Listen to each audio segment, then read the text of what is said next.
mão.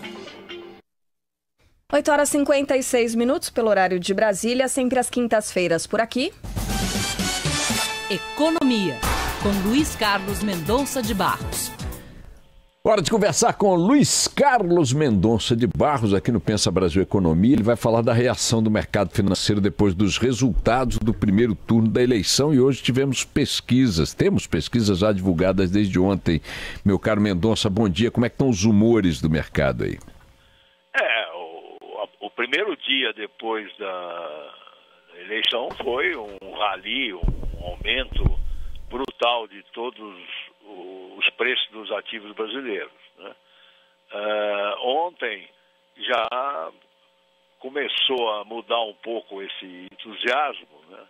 Porque o candidato Bolsonaro começou a colocar algumas qualificações, né, naquilo que era visto pelo mercado como as questões mais importantes num eventual governo Bolsonaro, né?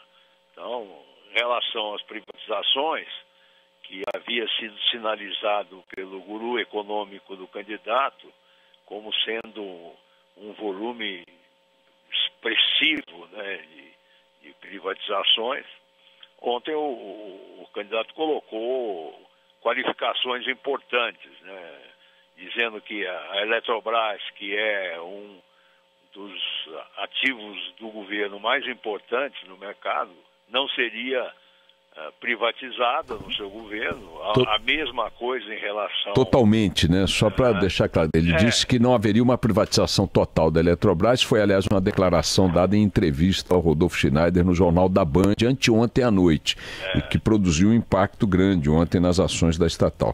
E que outras áreas você acha? A Petrobras também. Na mesma entrevista. Mesma entrevista.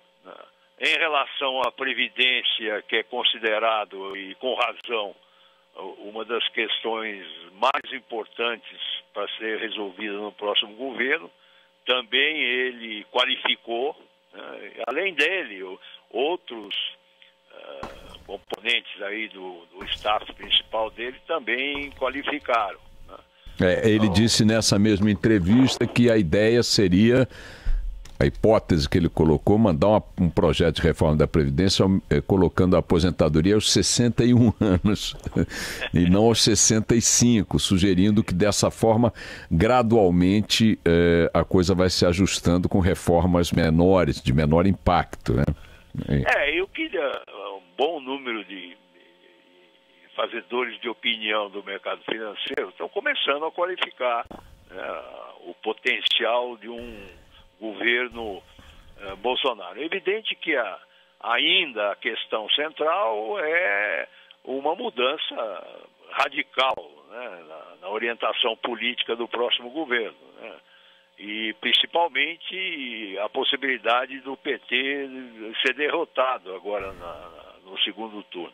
Mas elas começam a aparecer, e isso que eu acho legal, né, num sistema como o nosso, em que está todo mundo discutindo tudo, a imprensa, já está começando a aparecer um pouco aquilo que eu conversei com você lá no programa no canal livre do dia da eleição. Isso aí, né? Tem muita coisa complicada. Há uma euforia, porque claramente o resultado das eleições penalizou pesadamente, né, o establishment político aqui no Brasil, né? São os nomes que foram derrotados, são nomes expressivos, né?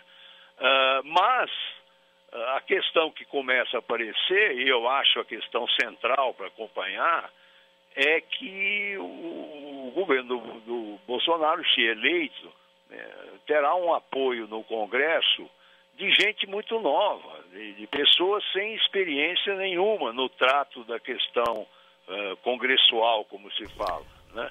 E quando você começa a olhar, hoje mesmo já começou a aparecer uma briga aí para quem vai ser o presidente da Câmara, o presidente do Senado, e os nomes que aparecem são pessoas sem nenhuma experiência nessa questão, né? Então, eu acho que progressivamente essa euforia do mercado financeiro vai começar a ceder, a ficar o mais racional, né? Então, mas normalmente é assim. E além do que, ontem, nós já conversamos sobre isso várias vezes no passado, houve um barata-voa no mercado de ações americano de grandes proporções, né? E isso também acaba chegando aqui, né? Hoje a Europa, a Ásia, todas as ações estão caindo pesadamente por um problema de fuso horário, refletindo a queda em Wall Street de ontem. Né? E tem o presidente Trump saiu descendo o cacete no Federal Reserve, que é o Banco Central americano, por ter subido taxa de juros. Mas nós já conversamos com isso. Claro. Né? A economia americana está caminhando para uma recessão, né? Porque o governo Trump aprovou uma redução de impostos brutais, né? Mas isso é uma vez só. E as coisas vão se complicar lá. Mas aqui a questão ainda fica o resultado das eleições. Né? Ainda é o fator dominante. O fator dominante. Mas daqui para frente vão começar a aparecer decisões mais claras ou limitações àquilo que o sistema financeiro acreditava seria o Bolsonaro dos sonhos dele. Né? Mas eu já vivi muito nesse ambiente. A capacidade do sistema financeiro caminhar para aquele me engana que eu gosto, né? É enorme. É muito forte. E vai acontecer a mesma coisa agora. Bom, então tá aí Luiz Carlos Mendonça de Barros analisando as declarações centrais da entrevista de Jair Bolsonaro anteontem ao Jornal da Band, com grande repercussão ontem no mercado. Queda a Eletrobras chegou a estar caindo mais de 12% no pregão, acho que chegou a 15% a queda, fechou com queda de 8%, porque na véspera o Rodolfo Schneider, nessa entrevista exclusiva, ele disse que não vai privatizar, ainda fez a seguinte frase: os chineses não estão comprando coisas no Brasil, estão comprando o Brasil. Não acho que demos que vender.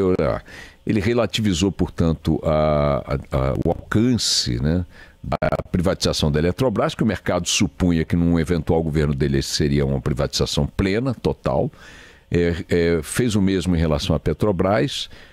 Também amenizou um discurso de uma reforma da Previdência sequer mais não é que ele amenizou em relação a um provável projeto mais radical que o atual, não. Ele partiu do atual, que é o do governo Temer, e diminuiu os parâmetros ali de rigor dessa reforma da Previdência. Agora, tem um detalhe que eu só quero acrescentar na despedida dos Carlos, que é o seguinte: ele está em campanha, né, Luiz Carlos? Tem discursos de campanha que às vezes dos dois lados são exacerbados ou moderados em função de ganhar votos e não necessariamente sinalizar o que vai ser feito no governo. Então, é o tal negócio, é terreno lodoso para tudo quanto é lado.